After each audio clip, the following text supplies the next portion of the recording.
Hello, I'm Deb Knight. Welcome to A Current Affair. Bali is one of Australia's favourite holiday destinations, but the island paradise is reeling after flash flooding claimed at least 20 lives and left hundreds homeless. As locals start the clean-up, we've hit the road with Murray Wilkinson, an Aussie who calls Bali home.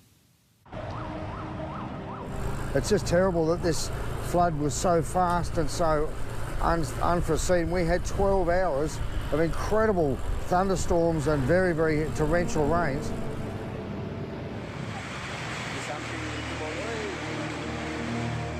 There's the building that collapsed. You can see full of textiles. That little old lady, her whole house would have been underwater. You can see where the water levels come right up to the buildings. All that fabric's from all the fabric shops. Today the water level's gone down. The dirt and the mud is being swept away. The rubbish is being picked up and they're getting back to some sort of normality.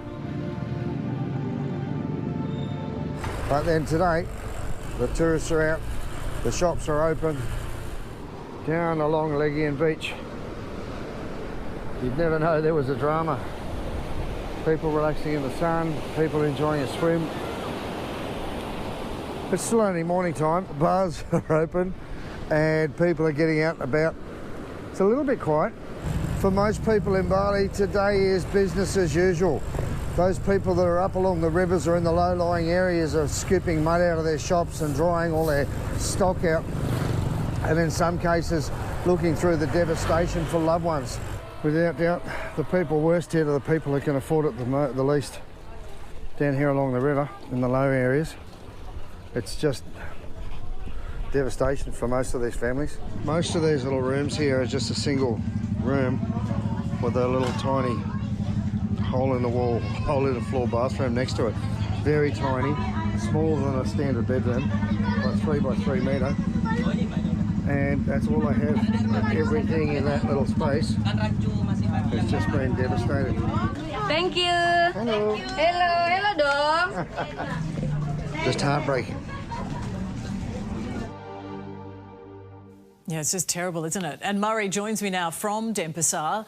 Muzza, the pictures coming out of Bali over the past few days that you've filmed as well as that we've seen overall, they've just been devastating. The death toll, it continues to rise as well. It must have just been terrible to see. How are things on the ground now?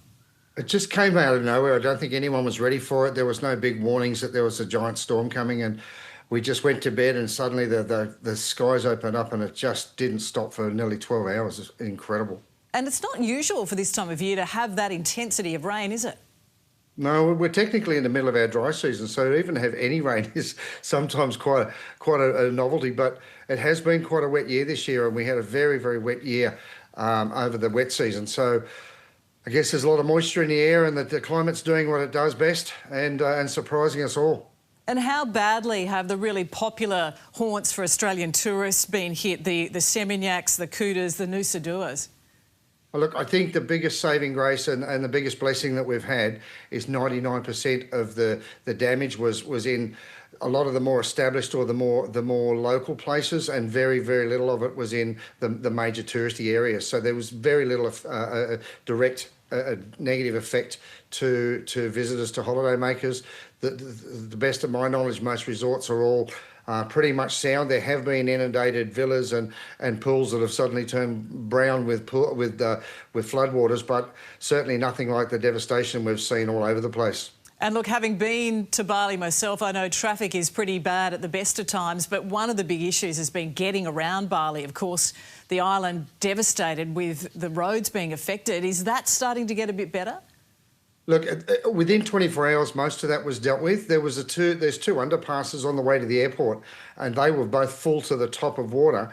And unfortunately, it just absolutely stopped traffic getting in and out of the airport. They had to sort of drive miles around just to be able to get in and out. So for the first 24 hours, it did cause major chaos on the roads. Other than that, and within 24 hours, it had almost completely been dealt with in those major busy areas. So luckily, in most places, Bali is back to normal. In a lot of the villages and a lot of the off-street sort of areas, the little tiny gangs and laneways, and down along the rivers and streets, and the creeks, that's where we're seeing most of the devastation. The amount of rubbish and piles of wet mattresses and things that have been stacked up for the cleaning companies to come and try and remove is just unbelievable. And a lot of Aussies, they've booked holidays, got plans for the school holidays, which are just a couple of weeks away. Many might be thinking, should I cancel? What would you say to them? Absolutely don't cancel. The guys over here in Bali need you as much as ever. And one thing I can ask them, if you are coming over during the school holidays and you would like to bring spare linen or clothing, we can help to make sure that that gets distributed throughout the communities in need. My wife and I run a charity called Bali Donate, and we take thousands of gifts of linen, clothes, bedding, sheets, blankets, towels, and children's clothes, babies' clothes, the works. We delivered a massive amount in the last 24 hours, and we're going back out this afternoon with stoves and other bedding equipment and stuff like that to try to help people who have lost absolutely everything in these floods. Yeah, because we've done stories with you on A Current Affair on the charity work that you're doing. Is it going well, the organisation? It's just leaps and bounds. Since we were on Current Affair a couple of years ago, it just skyrocketed us, I guess, into stardom. We've been sponsoring school kids. We've helped 200 kids to get a free education. We've built classrooms, and we've had a huge impact. We are now involved very closely with Rotary International, of which I'm also a member, as is my wife.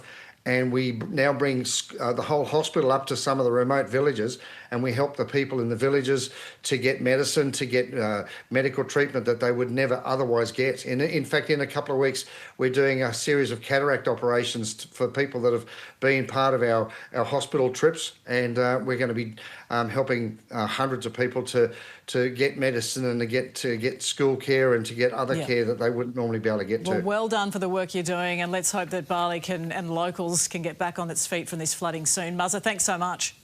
Thanks so much for your support as well.